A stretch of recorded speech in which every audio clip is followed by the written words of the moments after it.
Here in the U.S., Christmas is all about Santa Claus and the gifts under the tree. In my country, it's about praying. They pray that day. My mom, for example, the youngest of the family has to place the baby Jesus on Christmas. And they pray, and you know, we used to go to church that night. And then it's a family night. Everybody eats together. And then after that, then you can go whenever you want. But it's a family function and it's a religious function. It's not about presents. We acquired the presents later on, but it was actually, it's more a religious thing. Yeah, it was like Sunday school for Muslims, right? That you go to the mosque and they teach you the basics of Islam when you're little. So it was kind of like that. My mom was, she started going to these Catholicism classes, and they had special classes for the kids. So that's when I used to go. It was a convent for nuns. So the nuns will teach us, you know, like Nuhu story, the Noah story, and Job story, and you know, just Bible story, Bible time. That's what we will do. And then we will used to draw. I'm not a very good drawer. And one thing that sticks in my mind until now is that one time I draw probably Jesus and the cross or whatever, and I show it to the nun. And she looked at me. I make stick dolls. And she looked at it and she's like, this is horrible. This is so, I was like 7, 8 years old, you know, this is just terrible. What, I mean, you call this drawing? So, you know, that sticks in my head. It sticks forever. So it wasn't very pleasant. I didn't like to go. Yeah, we don't go on Sundays because Sunday is church day. So we used to go with my mom on the afternoons on Thursdays. We used to go on Thursdays, yeah. Yeah, she was just a worshiper. She didn't, she would just take the classes, but she's very Catholic. When I convert to Islam, she actually went and talked to the priest. Like kind of like to make sure I was not going to hell.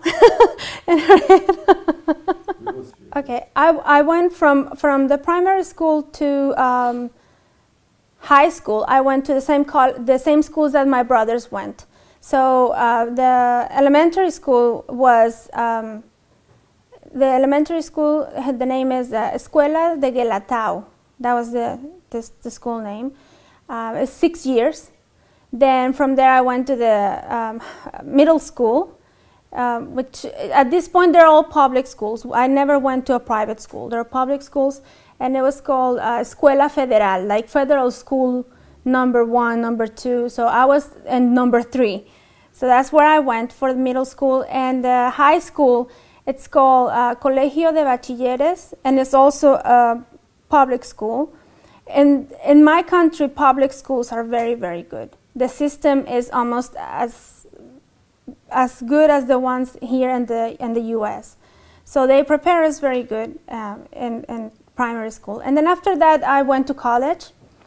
I went to engineering and textile engineering, and I was there for 2 years.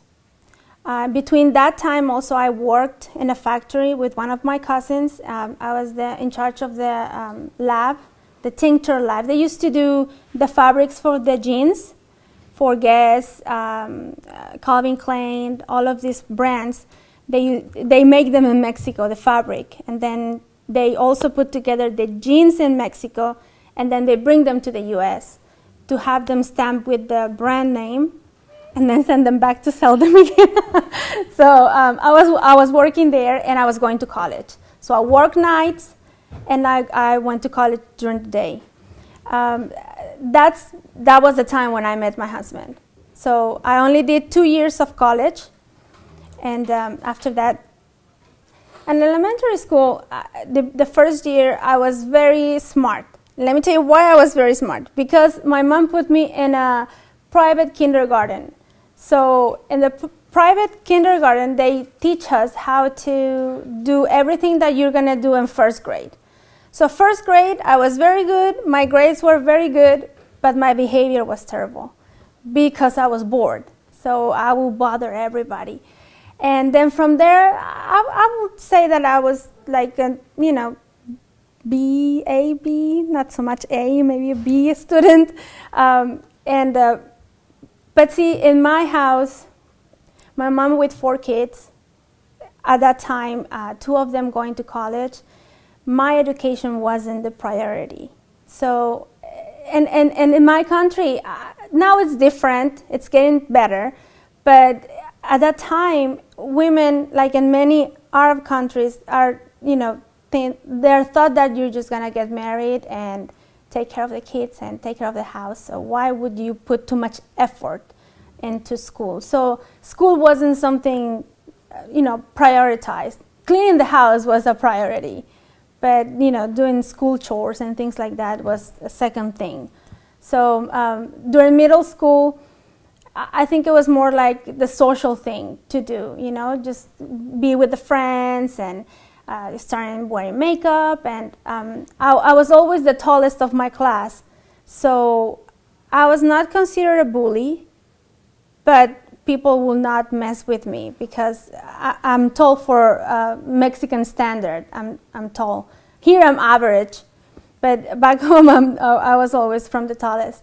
And high school was experimentation. School-wise, I was pretty good. Math has never been my strength, but everything else like social studies, chemistry, all of those things I really liked. And in high school, we have to take selectives, which takes us to what we're gonna do in college. But I want to be a doctor because my brother is a doctor. So I really liked it. I wanted to be a doctor. So I took the electives of health, and I did wonderful. But when I came to take the test for medical school, since I was not very good in math, I didn't went through the medical school. So my next option was engineering. So that's what I did. A sad thing, I think for me, goodbyes are always sad, and especially elementary school, when you spend 6 years with the same people and then you just move on to the next level. Some people go different schools. Losing my friends was a very sad thing because they were the main focus of my life. Again, like I tell you, in my family, I'm the youngest and the only girl. So my parents were busy with other stuff, with my brothers, trying to put food on the table, trying to pay college here, college there. So the youngest of my brother is 8 years older than me. So I am, let's say right now I'm 33 years old. The next of my brother is 41.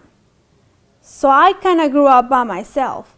So my friends were like the best thing ever. So I think the sad part of everything was that. And how can I say? Another sad part during school time was not making it into medical school, because I really wanted to do that. And I knew that my parents will be really proud of that, and my older brother will be really proud of that.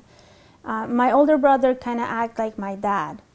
My dad was always very busy working. So even though he was home, he was not always present. And my mom had to also do work. She used to sew, and she made beautiful dresses. So my older brother was the one who take care of me.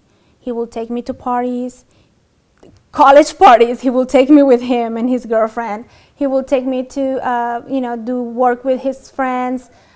He was like my second dad. And I think from disappointing my dad to disappointing him, I was more afraid of disappointing him. So that was a big thing for me, when I was in. One of the things that you learn from America society, from TV and stuff like that, it's living on your own, right? Here, you're 18, you're out of the house. When I was about 18 and I was working and I was going to school, so I thought I can do it. I can live on my own. So when I told my parents about it, my mom told me, listen, if you leave this house without being married, you're out. You are not going to be my daughter. I mean, it's not like she's going to disinherit me, but she's just going not to recognize me as her daughter, because none of my family, the girls, will do that. It's not something that is seen proper in the society, not just in my family, in the whole society. So marriage is a very important thing. When I was getting married with my husband, my mom asked me, because I got married very young, my mom told me, listen, if you're going to marry, you're going to marry forever, because I'm not going to have a divorced daughter. So until now, like, all my brothers are married for a long time. I'm married for 12 years. And so she said, you know, if you're going to marry, you have to marry forever. So, yeah, that you have to. That's a must. And whoever doesn't it's not bad now,